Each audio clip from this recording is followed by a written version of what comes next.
good? Yeah, that's all making it, too. All right, welcome back to the BotchPod. The BotchPod. The BotchPod. The BotchPod. The worst podcast in the world.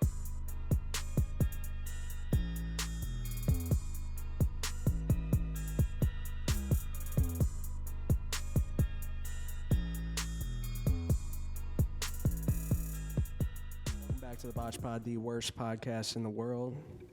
Today, we have DJ Diddy. Yo, what's up, guys? Welcome. Welcome to Buffalo. Have you ever been to Buffalo before? Bro, I've been to Buffalo. It's just, I think this is by far the coldest it's ever been being in Buffalo. Shit is freezing. It might be hot for you guys, but dude, I'm coming from Miami. Yeah, not even close for us, honestly. No, this is actually not terrible. Well, this shit's hot. It's nice weather. Not hot by any Average. means. Yeah. That wind, though, is what makes it wicked today. Yeah. The wind is really bad today. Especially downtown. Downtown, the wind is always the worst. Well, why is it like downtown like worse? I don't know. It's just there's like wind kind tunnels. of like wind tunnels. Like it just kind of spins throughout the city. Niagara which Falls is is weird. colder than this. I would bet, yeah, because it's we get wind off the lake. I'm moving away from the mic. We get wind off the lake, which is just makes it drastic. Because then That's you're why blowing we get dumped on with snow. yeah, it's brutal.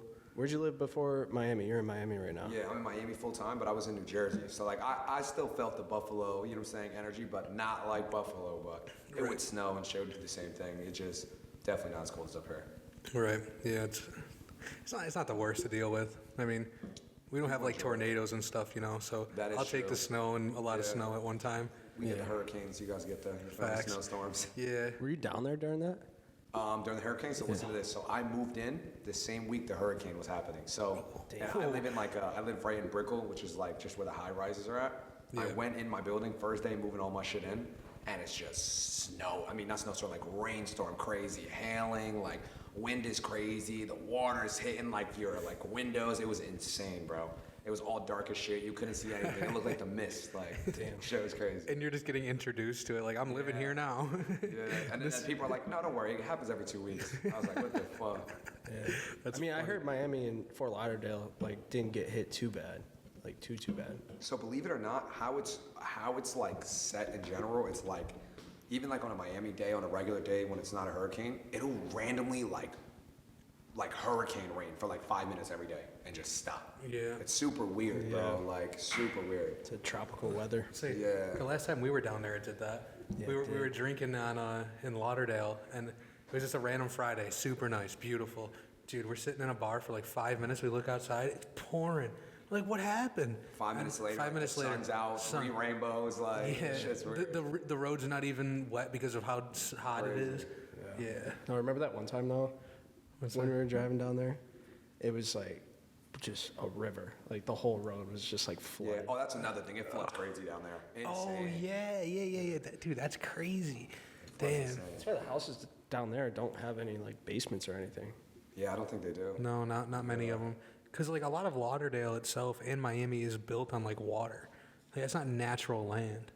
Like all those houses on Lauderdale really isn't natural land. Like the ones that are like on the strip. Like, That's like not natural. That's like where human made. Like where Dion lives. That's like man-made land, which is crazy to me that they figured it out by now. But I mean, shit, it's not like any houses are sinking. Yeah, that's true. What made you want to move to Miami? I was traveling there so much back and forth for shows and shit and like just so much stuff that I was like, I might as well make that my home base. One, the weather. Two, connections, believe it or not. Oh, big time. I'm in New Jersey, don't get me wrong. I love my home state to death. New Jersey will forever be my favorite state, but just being in an area where you're around like-minded individuals that are in the music industry or social media industry, it's like you just gain more knowledge, connections. You could get, what's a good way to put it?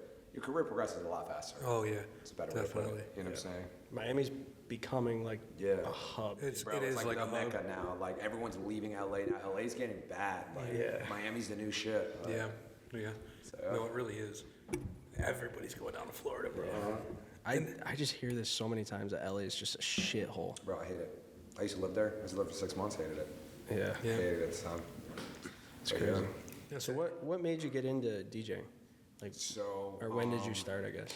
So believe it or not, in high school, I'm from a super small town named Galway, New Jersey, dude. Like I'm talking about 5-6K cap amount of people population. Ooh. And I was the only one that threw house parties there. So I was like the kid to throw house parties. So I was the go-to for like not just my high school, but the whole high school district. So I would go to my parties, whatever, just run them, whatever, have everyone there. And I hated the music that was being played. Dude, fucking hated it. Like, whoever the kid was running aux was, I don't know, bro. I just didn't fuck with it. What kind of music are we talking? Dude, at the time, like, I couldn't even tell you. Like, it would be like, at that time, like, what I'm talking about freshman year, you're talking about like 2012, 13. Like, at that time, it would just be like, I don't even remember. I couldn't even tell you.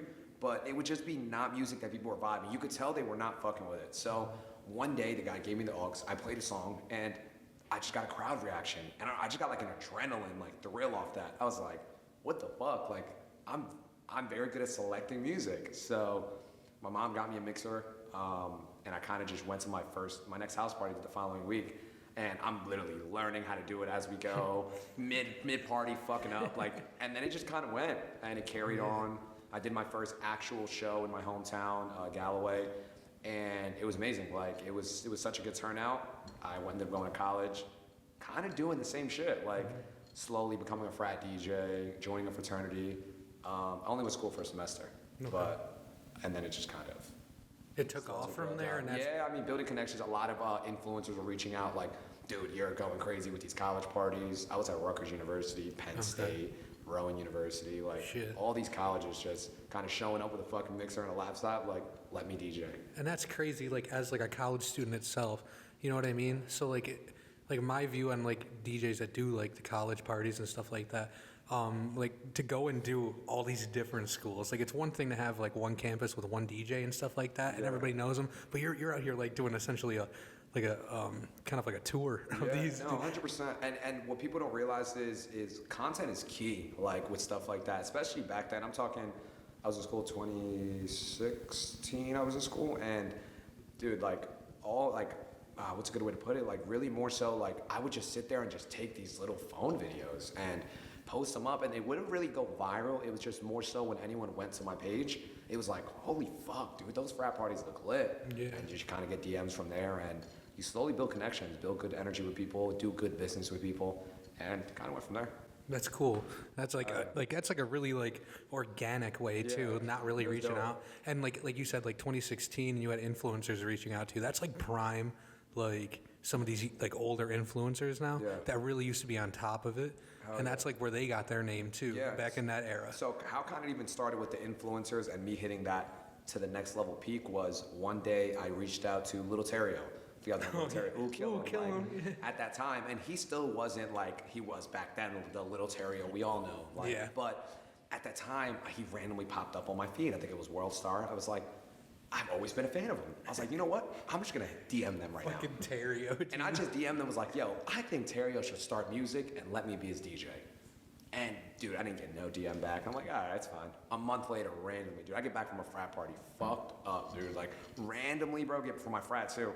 I get a message and he's like, dude, it's Terrio's manager, call me.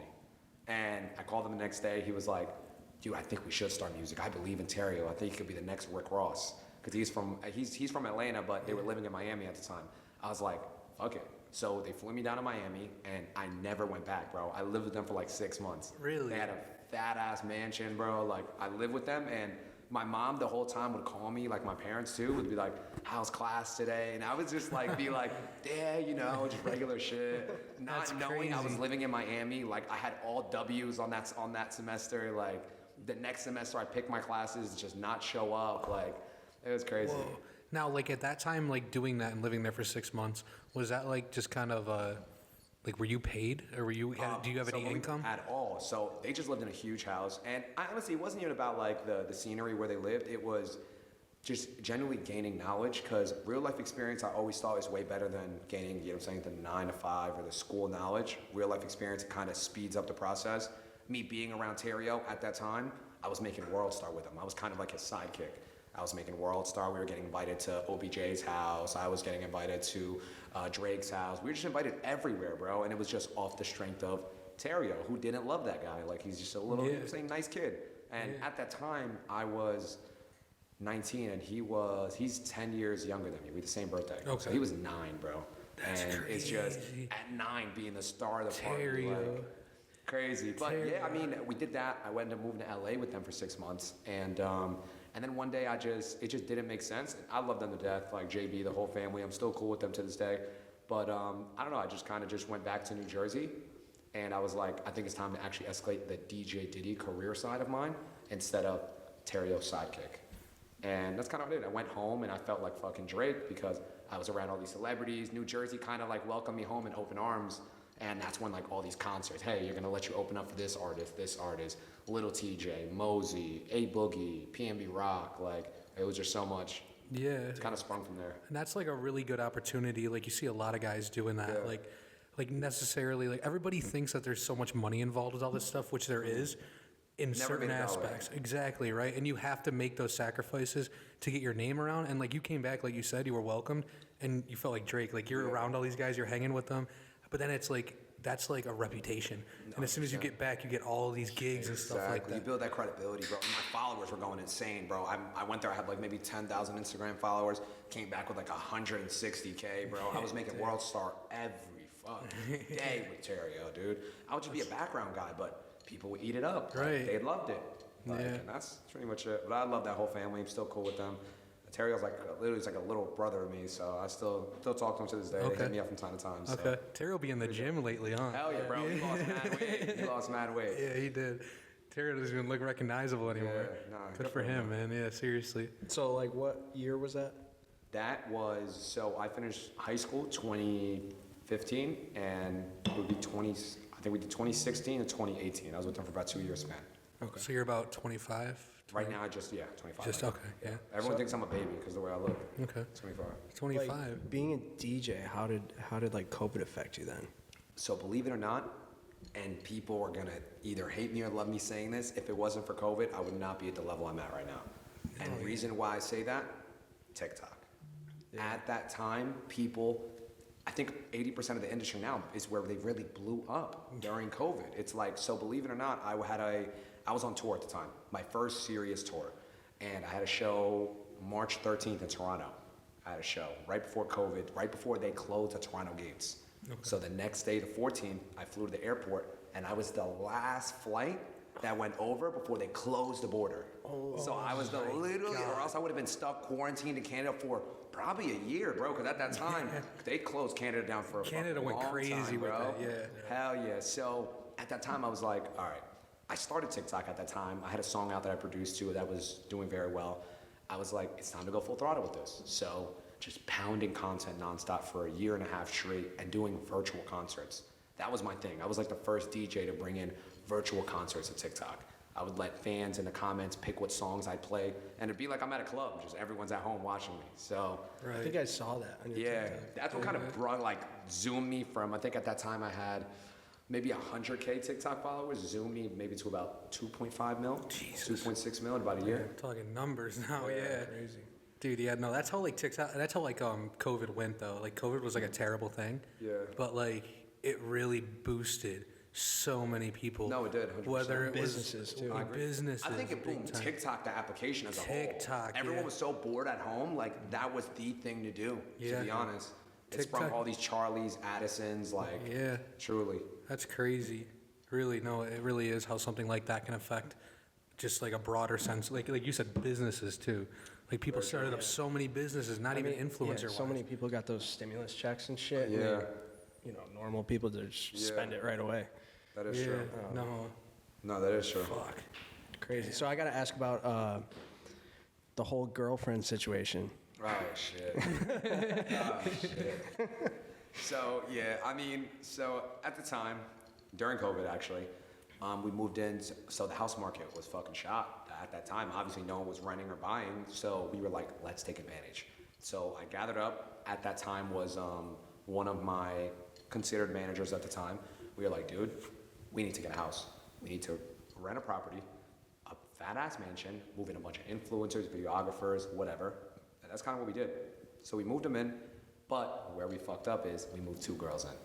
And you would think it's not that serious, bro.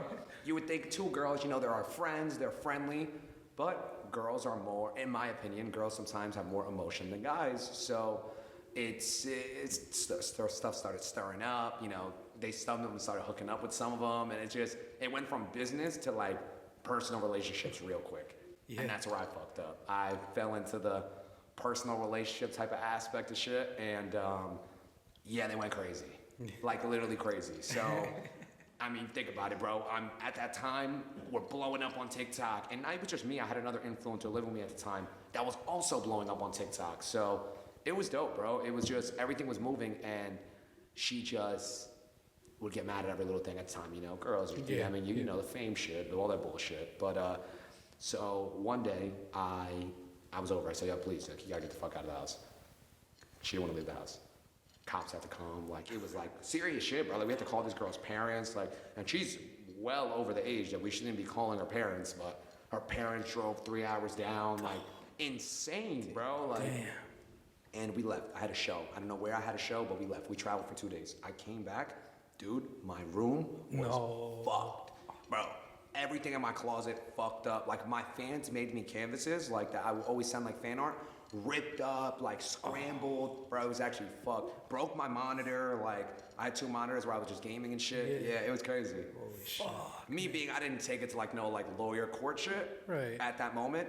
But I mean, I'll really get into the story right now. I mean, later on, I'm thinking, all right, the crazy girl's gone. She doesn't live there. But this whole time, not knowing, I knew the girl was friends with the other girl that lived with us. They were like scheming the whole time. No. So one day I went to Walmart. Listen to this. I went to Walmart on some like normal shit. We went to shoot content. Just being us, you know, shoot regular content. And I'm walking out of Walmart and one of the secret shoppers told me. It was like, "You're stealing." I was like, "What the fuck? No, I'm not." Like, I didn't even buy anything. Mm-hmm. And he goes, "What are in your pockets?" And I had nothing, like absolutely nothing. They're like, "All right, well, we caught you on the camera stealing. Come back here." And he shows in the camera, and all he shows is me kind of picking something up as like joking as I'm putting it in my pocket for the video and putting it back down. He was like, "Well, I can't find it on you. You might have gave it one of your boys that left. I'm calling the cops on you." And listen how this plotted out. So the girl that lived with us, her dad was the chief of police of that city.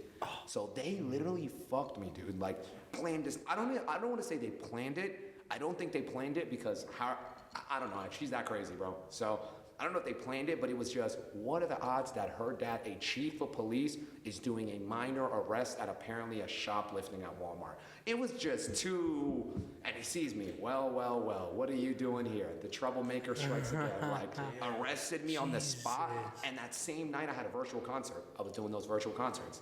Whatever, I ended up getting out, charges got dropped, but it was like, crazy, dude. Like, the girl really took it to the next level. Like, and honestly, there's so much other shit that I don't even want to get into it. Right, of course, yeah. Just know, and the crazy part, she was never my actual girlfriend. Damn. Like, if she was my girlfriend, still, does not do any justice, but right, but never still, my girl, bro. Like, if it would have been like a super official thing for maybe even a couple years or so. Yeah, like we're not even talking that. She was obsessed with everything that was going on. She lived in a nice house. Everybody was just was doing very successful in their careers. Everyone around the house, and kind of just said, "Peace." You feel me? So, yeah. Ex-girlfriends are crazy, guys. That's all I'm gonna say. Crazy. Dude, that is crazy. I don't know, you laughed a little too hard. I think you've had an experience No, before. man, dude, girls are crazy, man. Girls are nuts, dude. Dude, they really are. Nah, yeah, dude. You heard that story about Drake? What? With the condom? That she like. He puts hot sauce in the condom. She tried to get herself pregnant, but he put hot sauce in it when he left it in the hotel room or whatever. That's smart. So she tried to sue him for it. And then she tried to sue him. Yeah. Makes no sense. She tried to bring him That's smart. Yeah. That's solid. That is funny. But yeah, girls nowadays, especially, I mean, you know what it is, bro? Social media and just everything is so big nowadays that I don't even want to consider that it makes people insecure, but it definitely makes people second guess a lot of shit. Like, listen, I've seen relationships with my boys that they literally follow a girl and their girlfriend will go crazy. But it's like, it's social media. Like, I don't know. I never really took it that serious, but. You know what, like, and it happens, I honestly think it probably happens a lot more with guys, but like, even with like, well, it happens a lot with girls too, but like when there's like a lot of money and success and good things are going, crazy shit always pops off. And girls don't really, not just girls, people, I should say, don't really give you their full intentions and stuff like that. Just like a lot of people try and leech and stuff. I don't know if that was a situation, but money and success makes people go crazy. Yeah, I mean, like me personally, I'll read to the bullshit. I'm very good. I know people know me as like this party kid who just fucks up, goes to shows. I'm this DJ kid. I am. Don't get me wrong. I'm gonna always do that. But I'm a very, I have a very business mindset, very entrepreneurial mindset that I read through bullshit. I know when shit doesn't make sense. I know when people are there for certain benefits that isn't mutually beneficial. Hey, I'm with you if it's mutually beneficial. Like I'm with supporting one another, but sometimes you know how it is, guys. Like, and what sucks is it's and most of the time it's your own friends like that. Facts. That you do something that's starting to move successfully, and they feel like you owe them something because they're your friend. And I don't know, just the world we live in now. It's No, crazy. it's insane. It really is. You got to be careful of everybody too. No, 100%. It's a wild world. You can never know who you can trust. But I want to go back real quick. Like, you said like how you really got into DJing. You just didn't like the music really, so you started doing your own type thing. Did you have like any interest in it growing up, or like what were you doing growing up? Believe it or not, my dad was actually a very famous DJ in South America. Oh, okay. Shit. Yeah, so Cool. he always had the mixers around the house. Right. It was never that I went on the mixers or he was like teaching me how to mix. I was there. Like I just always saw it, and you being a kid, them colorful buttons and shit are like, nah, that shit's cool as fuck. Yeah, Like, yeah. So that's where I kind of just always was around music. You know what I'm saying? I come from a Hispanic household that like, dude, it's always partying and having fun and shit like that. So I don't know, like it kind of just always had that. It was like a perfect fit kind of thing. In me. But bro, believe it or not, before DJing was even a thing, I wanted to be a pro gamer. Okay. So, and I did it like for a little bit. So like my high school like schedule would be Monday through Friday, every day, all day game. I would literally Really? game MLG, bro, game battles. What were you that playing time. at the time? COD. COD? I was very good at COD. What year would that have been then? MW2 and MW3. Okay, so I was in prime the time. I was in the UMGs and MLGs. Yeah, all that the shit. game bro. battles and I went to everything. Nashville. I went to UMG Oh, Nashville. shit. I went to the one in Ithaca here, the Lance they used yeah, to do up Ithaca here. had a nice I did one. all that Yeah. shit, bro. Okay. I was with the pro team at the time, and that's where I kind of I liked the partying, but I also loved like just the competitiveness of that. It's fun. So It really I is. love that shit. So yeah, I mean, that's kind of how it started. So when I started not dying away from gaming, but it just didn't hit the same. Obviously, college started coming in. Yeah. That's where I went full throttle. Fuck yeah. You still play? Hell yeah. Yeah, I play right yeah. now. I play all the shout out to my boy BZ on FaZe. I play with my boy BZ. Okay. Like, all these guys that are on the pro teams, on the COD League teams. Cool. Oh, Okay, yeah. sweet. Damn, you were playing with some like OGs, like Scump and shit like that. No, dude. bro. I was on a team at the time, Strictly Business. Strictly SV. Business. Oh, really? Okay, Yeah. cool. So I was, bro, and at the time I was mid. I wasn't nothing. Okay, yeah. I was good for an average player, but on a pro status, I didn't play enough because I gamed and partied. That's so. your whole life, man. Shit Them was boys lit. are Like, crazy. I got my first check at like fucking 16. Like even if it was like maybe a couple $100, but it's like to know that I'm making money off doing shit that I like. Like Yeah. I was like, I'm never getting a job. And believe it or not, I've never had a job. I've Re- never had a 9 to really? 5. Cool. I've never worked at like a place where it was like, hey, I'm working on it for a year as I build. I almost worked at Hollister my freshman year of high school. And believe like this is some crazy shit. I think it's like God giving me a sign, but I went for the interview. Everything went well. Like everything, I was gonna get the job, and when they were gonna start making the schedule for me, my application that I submitted apparently vanished. They couldn't find it. Really?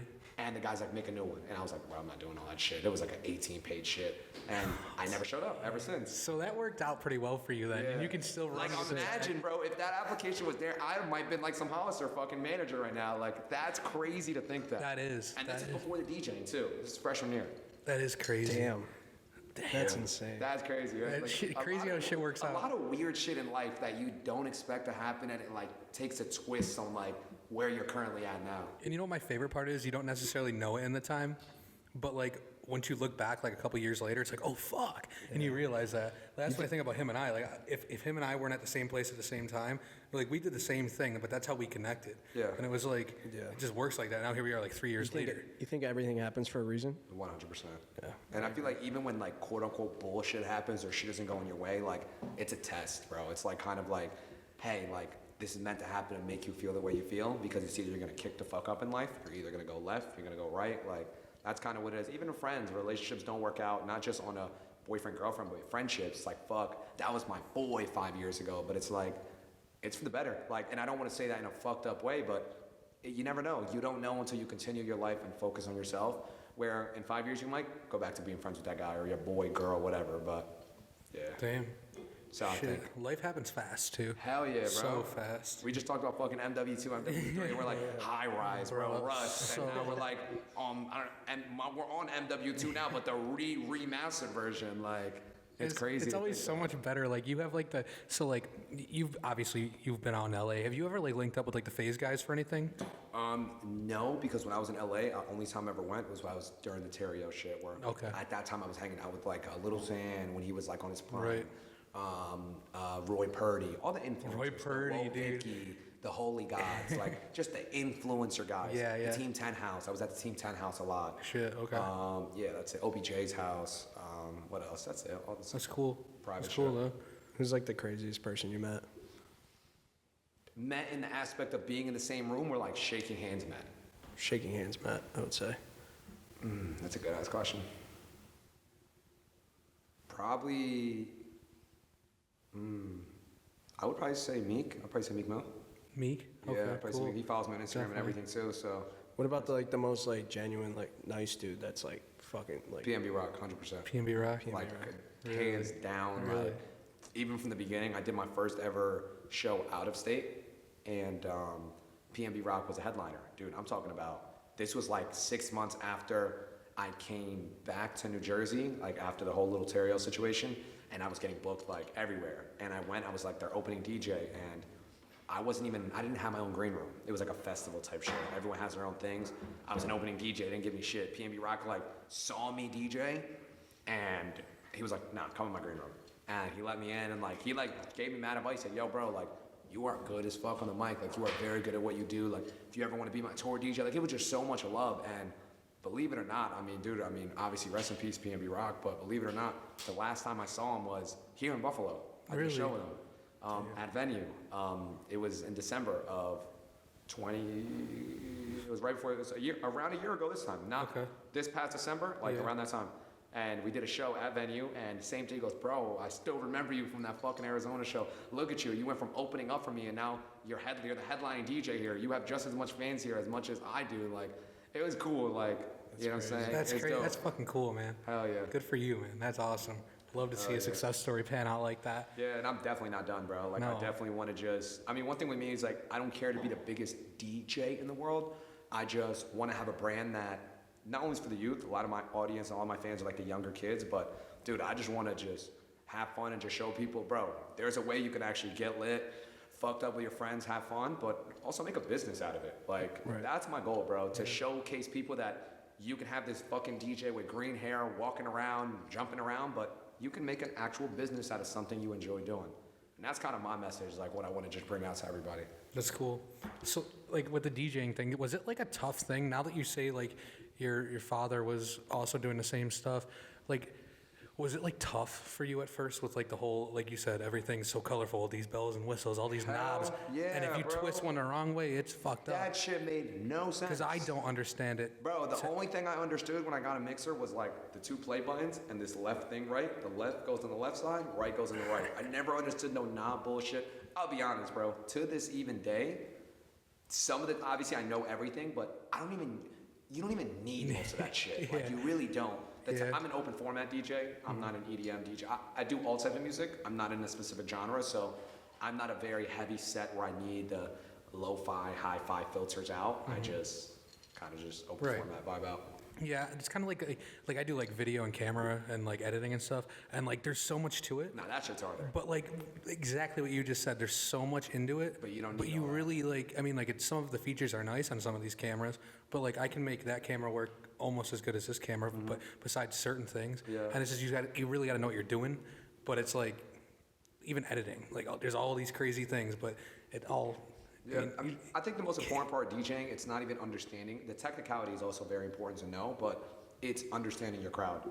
Knowing the lane and industry you want to go in. That's like you guys, understanding your audience. Understanding that, and from there, really feeding them the energy, the music for me, but content for you guys that they want. It's that audience. Because me and Uffs can be talking about drinking White Claws, and then tomorrow talk about some fucking Kids Bop PBS Sprout deal. It's not fucking happening. Like, we just went so left. Like, you feel me? 100%. So I saw somewhere online that a lot of like influencer type DJs, like influencers that are trying to get into DJing just because they like it, are like fake DJs. You know what I mean? I mean, I've definitely seen like a lot of videos too of like people like fake touching the mixers, and it's like a 1 hour long set. Listen, I don't want to call names, but I've seen it firsthand, like at a show that I've got invited to by some owner, say, hey, just come by, etc. The big headliner's gonna be here, and I'm back at the DJ booth just looking at him. I love to, you know what I'm saying? I show much respect to a lot of DJs. Fuck yeah. Open format, EDM, dude, any type of music, bro. And I've seen situations where their one thing is just playing an hour-long set, and they're just going like this, and they're playing the same track, and they're just going like, but it's the same set, like they don't even do the countdowns right, like just stay on the mic, they'll say 3, 2, 1, it's not even the fucking drop, like, I've seen it, bro, like, I've seen it. I'm sure it's gotta be like a pretty common, not pretty common, but listen, for average. Shout out to some of the influencer DJs that are killing it, in my opinion, like Charlie Jordan, in my opinion. I've seen her on TikTok a couple times. For a kid who has followers on TikTok, I don't really get on TikTok, but I know she's obviously a TikToker, and she's killing it. Like, shout out to Charlie Jordan. I feel like I've been seeing her mixes. I've seen some of her live sets. People send videos that I know, friends of mine, and like certain DJs that are turning into this influencer models, like into DJs, are actually doing super fucking good. Right. So shout out to them. I want to branch to, you said like growing up, obviously you like the party scene and stuff like that and wildness and shit. Now, like when you do DJ sets, like even now, I'm sure like back in the day with college, it was a lot easier to like get fucked up and go crazy. Now, like nowadays at the age of 25, are you backing off or do you still just go just as hard most nights? Just as hard. Okay. Nonstop. But you know what it is? It depends on the show. I will always drink every show, believe it or not. It just depends on, I'm not getting fucked up, blacked out. I don't think those are the college days, but obviously me getting older and I just love having fun. So it really just depends on the energy. I feed off crowd's energy, vibes energy. Like, I mean, you'll see it tonight. I mean, fucking, I might just shotgun with some fans like on stage. Like, it just all depends on just the energy. Like, that's one thing with me. But I'll definitely drink. I always drink before a show. It's kind of like my ritual. I need to drink a nice little shot of tequila, at least one. Not because I get nervous. Obviously, I'm a very open-spoken kid, but you need it. You know, you get the little pump. So yeah. What kind of tequila? Everything. Any tequila? Any tequila. Dirty? From Migos to Rico's regular Reposado, from 42 to 1800 to even Kylie's new shit, bro. Okay. 818, bro, I'll drink it all. Fuck yeah, that's what I'm talking about. I was gonna say you seem very comfortable on stage. Was it always like that, or did you have to get used to it? It's always been like that on the comfortability, but on the actual like mic, which is like speaking, I've gotten better over time. You get better like anything else, but always knowing the audience, like I said, I've known that shit since fucking, bro, high school. Like I get that adrenaline off that. Right. And as a performer, you need to type thing. 100%. I think that's the difference between a lot of DJs is a lot of DJs are just DJs. And people don't realize now DJs are the new artists, where you need to not just entertain the crowd by playing music, but dude, you need to go out there and fucking engage with them, bro. Go out, jump around, get fucked up with them, bro. Like, the whole point of it is to build a performance, bro. It's not about just fucking playing music, because anybody can play music off an aux. Right. It's building a performance with your presence. Do you feel like the smaller crowds, like you can kind of read better, or? Nah, believe it or not, I love the bigger crowds better. Yeah. But the smaller crowds is more intimate, so you get like more of a, like, I don't know, feel good energy off that. Right. Like someone like tonight, like Buffalo, where shout out venue, shout out to the venue. But I consider that a smaller venue, and not because the amount of people, because I feel like the amount of people holds quite an amount, but just how the venue is formatted. Like I know what you mean, yeah. They're literally touching you. Like, they have a little guardrail, they're touching you. Like, I fuck with that. Like, they have the upstairs, everyone vibing out up there. Like, the second balcony adds like a super cool aesthetic, especially probably when you're on stage too. Hell yeah. Definitely. So like, what's like the biggest venue or like performance you've ever had? I've done Rolling Loud. Ooh, okay. Yeah, I've done Rolling Loud in Miami. When it comes to me headlining, I'm trying to think. I've done a show, probably the biggest show I've done was in Lebanon.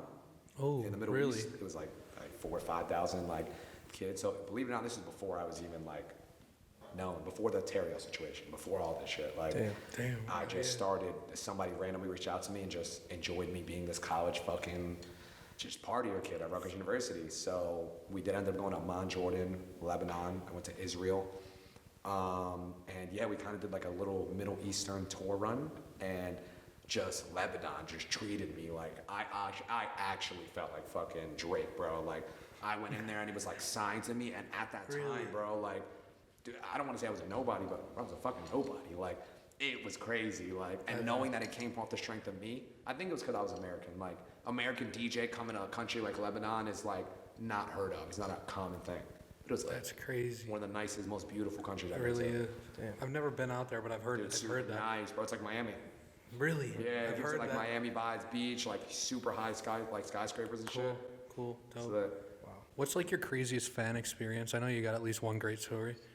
in what way though? Like fan experience and like craziness and fan experience of like, what the fuck? Like a what the fuck? What the fuck moment? Definitely a what the fuck.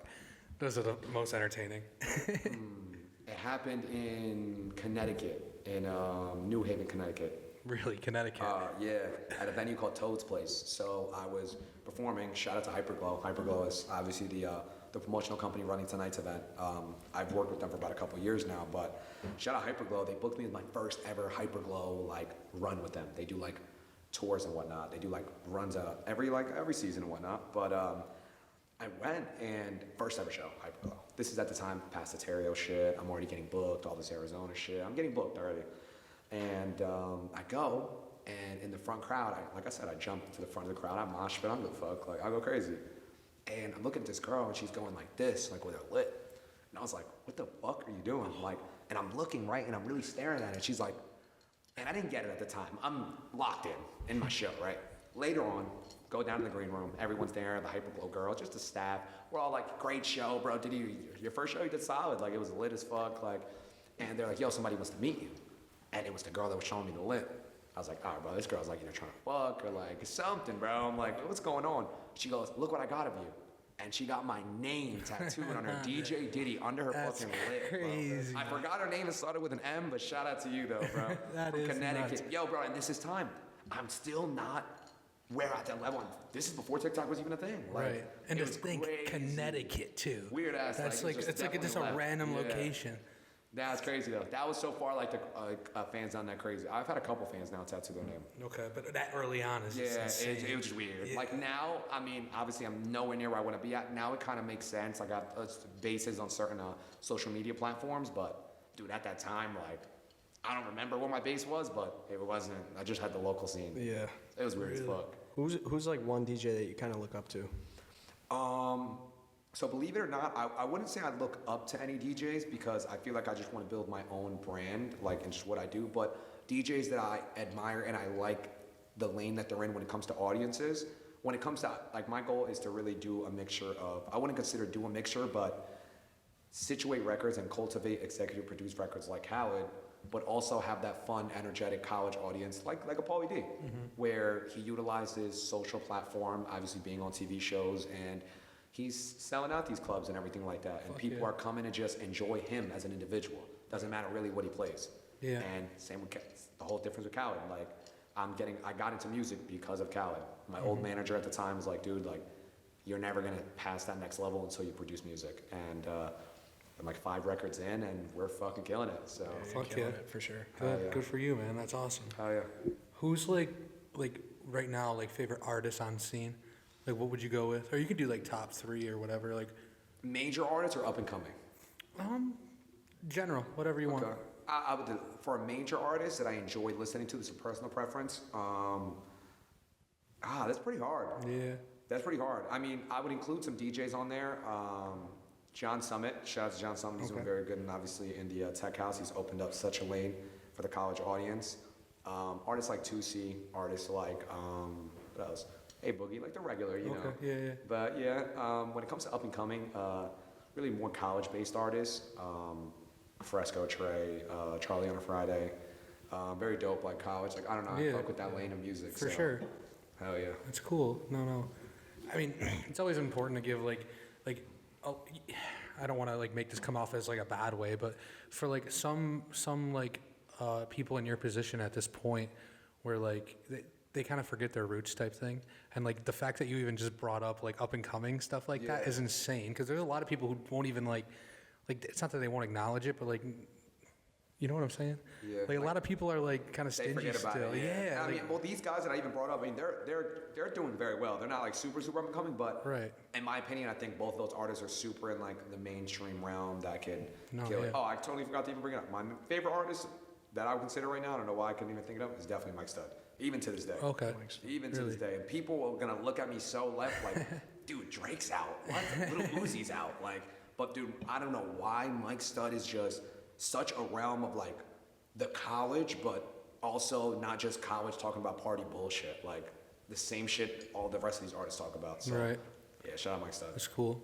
That's cool. I saw the one TikTok where you were being interviewed by another TikToker, I forget his name, but you FaceTime Lil Durk and he answered. Oh yeah. All right. So listen to this story. So basically, shout out Logan Miller. He's killing it on like the interviews. Yeah, He's, I like, see him killing all it. the Shout out time. Logan Miller. Shout out to the boy. But so basically, he was like, "Yo, dude, do you have any celebrities to call?" I said, "Dude, yeah, we're going down like my list of contacts. Like, bro, we can call boop boop boop boop." And he sees Perkio on there, not Dirk. Perkio, bro. So he's like, "Wait, that's the Dirk lookalike." I said, "Yeah." He goes, "I got an idea." And then, bro, this is like after we're fucked up. Like, I did my show in Fort Lauderdale, like, fucked up, bro. After we show, we're like, we gotta film this. He goes, "I want you to call Perkio, and I'm just gonna say it's Little Dirk. Like, I'm gonna just say it's Little Dirk." And he goes, "I wanna see if people fall for it." And that's what I did. I mean, he was like, "I'm gonna call Little Dirk." Perkio answered. I mean, looks like Little Dirk. When he talks like very minimal, sounds like Little Dirk. So we called him, and video next morning, 2-3 million views on his page, 2-3 million on my page, like just zoomed overnight.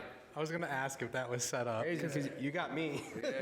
Yo, bro, and to make it even crazier, so at the time, I'm cool with Izzy Drake, Fake Drake. I'm cool with Fake Drake, that's the boy. But I was like, dude, I might have to run it with Fake Drake and just say I'm calling Drake, bro. We're gonna run it though. That's funny, man. That is funny. Because he sent me that TikTok.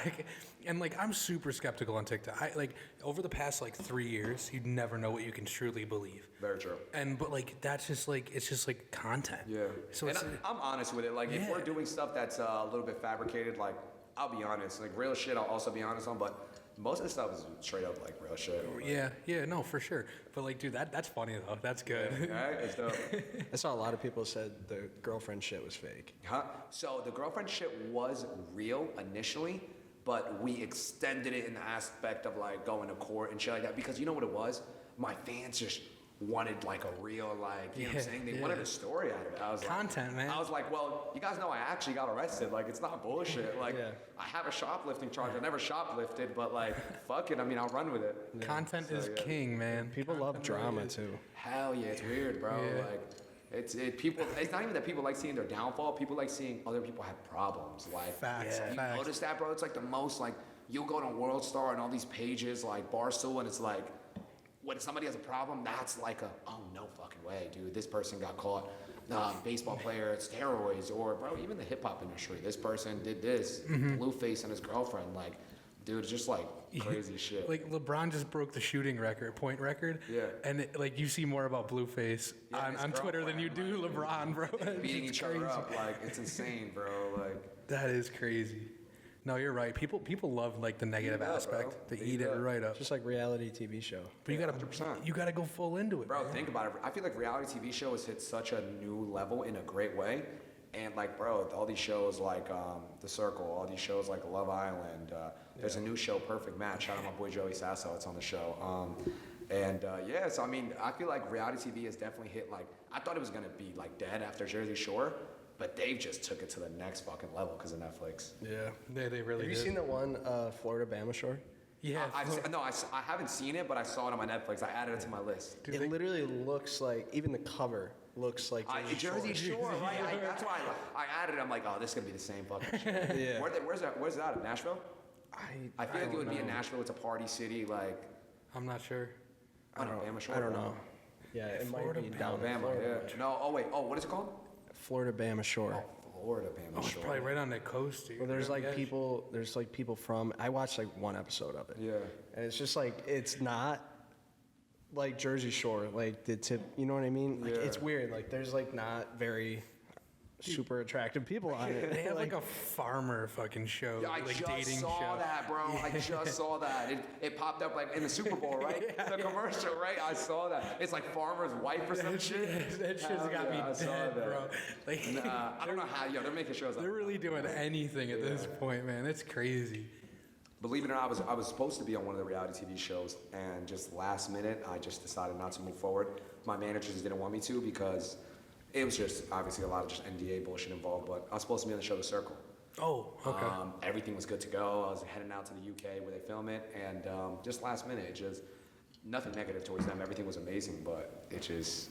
We're definitely gonna see you on a reality show one day, though. I feel like I need to. You have like the perfect personality. I feel. Yeah, I feel like you could be. It'll go crazy. Definitely. Right? I gotta represent like just all like the party goers, bro. Like just. You got this. nationwide. Yeah. Hell yeah. I mean, that fucking took Pauly D to a whole nother level. 100%. That's why, hence why I brought up like that Pauly D status, where it's like he utilized like that social proof to go crazy in what he's doing now. Yeah. See, that's a smart tactic. So many people go on these things and don't utilize the different attention they get. They try to ride with that, but like they don't take another avenue. 100%. You know, have you started to see your brand slash production like kind of change over the years at all? Hell yeah. I feel like during like COVID, I was very younger audience based. Like all of my fans are younger kids. But what I started to realize is, dude, the same young kids that are fans of me are also fans of fucking NBA YoungBoy and all these artists. So it's like, I don't have to censor myself because to do it for my fans. They honestly just want to see the real me. They already fuck with me for me. So that's kind of where I'm at, bro. Like there was times I would do interviews. You would never see a fucking White Claw right here, but like, dude, I don't give a fuck. Like, At this point, yeah. People support you for you. If they fuck with it, they fuck with it. If they don't, bro, it's whatever. For sure. Dope. Yeah, I mean, we fucking started off not giving a fuck. Oh Off the rip. we're pretty Yeah. We get banned a lot and stuff like that. TikTok. Everything Account is so warnings all over TikTok. I'm starting to get them everything. now, right? Recently now. Bro, For what? For just BS, for like, so TikTok's starting to be weird about your old videos. So I'm starting to get them like yeah. on my old videos randomly, bro. Like, believe it or not, the girlfriend shit broke up my room. Community guidelines taken down. And it's Damn. wild, man. Dude, I was on Twitch. I just started streaming on Twitch. I only did it for about a month, and I got permanently banned on Twitch, and TikTok banned me for a month for going live because I would just prank call. So I would just prank call shit, and they just banned me. Twitch permanently banned me. They said, "Fuck that, I'm bro." saying with like because like you even said like you used to game and stuff like that. Yeah. You know it never used to be like that. You used to be able to do Never, whatever you want, and now like the past 2 years have just been crazy. Yeah, everything has changed but the COD lobbies. COD lobbies stay the same. Stay the same. Yeah. That's a fact. That's a fact. I've been playing a little bit of the new COD. I'm not a crazy fan. Nah, you gotta get on it, bro. You gotta get on it. Warzone. I've been playing a I lot of haven't Warzone. gotten the Warzone, wave, but I definitely was on that. I was on Fortnite for a little bit, but it's too not Call of Duty for me. Yeah, no, I know what you mean. I was on Rainbow Six Siege for a little bit Okay, too. yeah. Fucking Siege. PlayStation or Xbox? PC. PC, okay. I have What about Xbox, growing up? PlayStation. Growing up Xbox. 360? Yeah, you have to. Okay. Give you this. I haven't played since fucking high school, to be Bro, honest. yeah. You're missing out, man. Yeah, bro, it's like a, Shit get it's like crazy. not even like a stressful leave, bro. It's like you meet just, I mean, I talk to people that I met on Xbox when I was playing on that professional COD team, dude, 5-6 years ago. To this day, like right now, I still talk to them and shit. Yeah, that's actually how we know our graphics designer. Bro, yeah, He bro, does. you build like genuine connections off them, bro. I met him on Black Ops 1, so think about how long ago that was, right? Shit. We did like YouTube together and stuff like that, and I've kept in touch with him up to this year. We met him like a couple years ago. We got him down here. He's from Iowa, and he does all of our graphics design. And I'm telling you right now, like compared to like any local, excluding a few, any really like prominent local graphics design people in this area, he's tenfold them. He really is insane. Lives in Iowa. He's really, Middle of nowhere. he is so talented. He made that. He made this design. I have the same thing. I have a designer that lives in, where does he live? Either Wyoming or Washington. Bro, it's always the most left states, but dude, shout out AJ, bro. He's filthy. He does all my cover art. He does all my background, like visuals, like. Shout out to AJ. It's always those weird states that you get some like weird talent. Yeah, out you know of what there. it is, bro. They have nothing else to do, so they sit at home. Exactly, bro. exactly. Like, Exactly. honestly, I feel like a lot of pro gamers. I'm surprised a lot of pro gamers aren't from like these like areas and shit. Yeah, no, you're right. Honestly, we have a few. Like, there's like I think the guy who still holds the record for most Fortnite wins lives right like 10 minutes from here. For real? Yeah. Oh shit. Yeah. Dude, yeah, no, I don't know. They just gamers be doing some other shit, and they're pretty gifted when it comes to like on a computer and stuff like that. No, it's not, and I feel like just that whole like digital, bro, from fucking graphic designing to gaming to just anything digital wise, like has taken such a upturn in just the industry as a whole. Like I feel like more people make money doing that than fucking lawyers and doctors. I'll be honest, Yes, bro. yeah. No, 100%. My old college, like they're giving out scholarships now for game. They have a whole gaming team. Esports and They have shit. a fucking room, dude. They made this whole room. It's sick. My old high school has an esports team now. Dude, esports That's crazy. all of that has been such like a now I think it's about to be like $100 million like business now, dude. Yeah. Like these players get salaries like they play in the fucking NBA. Yeah, bro. Obviously not like tens of millions of dollars contract, right, but imagine playing video games and Bro, you getting were- $250,000, $500,000 a year for that. When you were playing video games, and then when you like, win world champs, dude, that's an extra bonus. On millions, top, like, dude. It's crazy. That's insane, though, bro. You got to include sponsors. You got to include you're not paying for shit either. Like, Do you remember like right around when we were in high school and shit, like the news, like our parents, everything were like, they're addicted to games and like we need to get them off. You need to get them off the iPod Touch. You need to get them off all that shit, bro. Well, that's the worst part about it. Like, right, and like, so you and I are the same age, so we graduated the same year and everything. So like, the thing is, like, what kills me the most is like, it used to be like growing up in that time. You used to be like the dork kid if you were into like the content creation of like YouTube or like gaming on a team. Yeah. And now it's such like everybody streams, everybody does that. It's Everyone such does a something. common thing now. Yeah. I feel like nowadays, and I always say this to a lot of people I meet, like social media is like it's like the new generation resumes. Like you can either go to Harvard or have 5 million followers on Instagram. It's like either way, they're both getting monetized the same way. Real shit, dude. You're right. No, that's actually that's crazy. I've never You gotta even think thought about it about like that. Like you're verified on Instagram, it's like you have a degree. Like it's like you get such a trust and credibility that a job will take you the same way a job will take you with that Harvard degree. Yeah. Like, think about that, bro. No. And you go in no debt, you go in debt. Like really think about it. That's crazy. That actually, like, I've never even thought about it that way. Yeah, Like the world's really changing. People don't realize it. Like I think soon enough, like I'm not gonna say college is gonna be done, but they're definitely gonna have to like lower tuition a shit ton for them to even have, you know what I'm saying, students Right. come in, because you obviously still need the lawyers and doctors. You need the, you know what I'm saying, the medic field, like just all that shit. Right. Do you think there's like a cap to it? In Like, what way? like not everybody can be an influencer. Not everybody can be podcast. Not everybody can be a DJ. Not everybody can be a rapper type thing. I'm not gonna say there's a cap to it because, put it like this, by the time we started this interview, there's probably 100 podcasts that just started creating. There's probably 1,000 DJs that just randomly woke up and said, let me go buy a mixer. It's about every market's competitive. It's how, not only how much energy, but how consistent are you gonna be to be in that 1% of that industry. That's Right. really for anything, bro. Consistency is key. Consistency is a big one. Hell like, yeah. and that's like the thing in Buffalo right now. So like, Buffalo, Everybody's starting a everybody podcast now. has a podcast. Like, not to call out anyone. I'm not calling out any names, but like 4 out of like probably like the last 15 guests we have podcasts now. Have a podcast now. And like the different thing is like I said before we started this, like we try to upload every week, same thing, same schedule, same everything, every single week. We try not to miss 1 week, and we've done a pretty good job so far. But like I know how much work goes into even something as small as this, and like just then like this is just the beginning. This is like where it starts, and then post and everything, and then clips. Like I feel like people can't compete. You have to really be on a different mindset mode to be able to like hang in like and get like attention like that. You need to be consistent. Yeah. And I feel like a lot of people aren't made like that. I feel like people aren't using like TikTok and like pages, like social media platforms that actually let you hit the explore without having followers. Like people don't utilize that shit enough. Not just TikTok, YouTube Shorts, bro. Instagram Shorts, Reels. yeah. Like, bro. Shorts and Reels, yeah. They play a huge part. And not even that. I mean, you know, another thing that people are honestly low-key sleeping on, and I've just started using it, Snapchat Spotlights.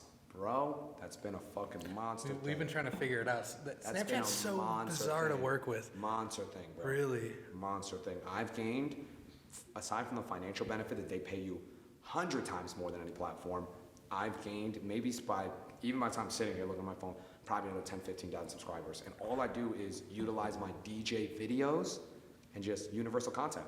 Posting on Spotlights, posting on Shorts, posting on TikTok, posting on Reels. Yeah. Just having universal content. Clips, posting everywhere. Really? Yeah, it's crazy. It's that pillar content, you know? It really is, yeah. You know who says that shit all the time? Gary Vee, bro. He's the that's one where I that got it always from. says that shit, bro. That's exactly where you got it from, yeah. Dude, it's a different world nowadays. What's up? Yeah, I do. What time are we at anyway? I don't want to keep you guys too long today. You guys want to shoot a little bit more, or what do you want to do? You sure? We don't have to. It's up to you. What's the battery at? This one's done. It's done. We're in Okay. the next week, so you We'll just wrap quick. Fuck it. Yeah, we we can don't need to keep you too long. We appreciate you coming through, bro. No, of course. Have fun We're still at- recording right now? Yeah, we're still recording. Yeah. Have fun at venue tonight. Hell yeah, I mean, shout out to the boys right now. Listen, Buffalo, amazing city, being in New York, cold as fuck. Not gonna lie to you guys. You guys are definitely gonna head out to Miami. Let me know you guys are in Miami. You know what I'm saying? We'll give you some Yeah. warm welcome, you know. Might have For to drink sure. a couple White Claws. Some Heinekens, Definitely some White Claws, your Happy Dads, You yeah. know, we gotta just really have it the way we do. And I appreciate you guys having me. And stay tuned, guys. See you guys on TikTok. You got the outro. Oh, that was the outro. That was the outro right there.